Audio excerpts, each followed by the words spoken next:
happy are the peacemakers. God is interested in making peace. That there's something about peacemaking. And what I love about God is he doesn't ask us to do something that he first has not done himself.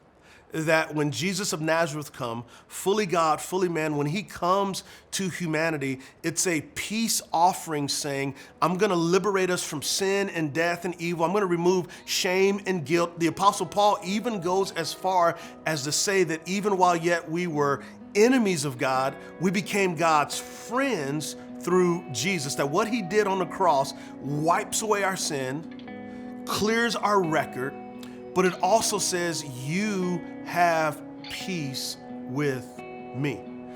So one of the likenesses of following Jesus, the good life, is we engage in peacemaking.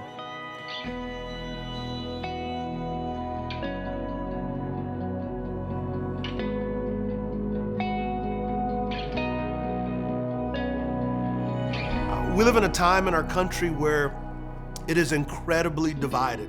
One of the old tactics of war is if you ever want to make a friend, find somebody that disagrees with you and make them an enemy, and those who agree with you will become your friends. We live in a political age like that now. So let me ask you a question. If Jesus was to sit down with you as you navigate Facebook, as you navigate Instagram, if Jesus was to sit down with you when you navigate social media, would he see you as a person making peace? Are you a peacemaker? Or are you a bridge builder for God's kingdom?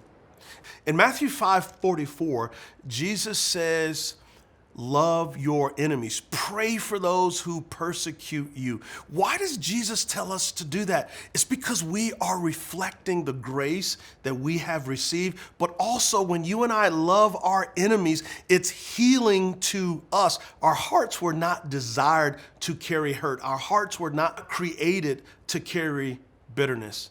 Our hearts were not created to carry hate. We were created to be conduits of the same mercy and grace that we've received. The Apostle Paul says this in Romans chapter 12, 19 through 21. He says this, friends, do not avenge yourselves. Instead, leave room for God's wrath, because it is written, vengeance belongs to me, I will repay, says the Lord. But if your enemy is hungry, feed him. If he is thirsty, give him something to drink, for in doing so you will be heaping fiery coals on his head. Do not be conquered by evil, but conquer evil with good. That's the good life.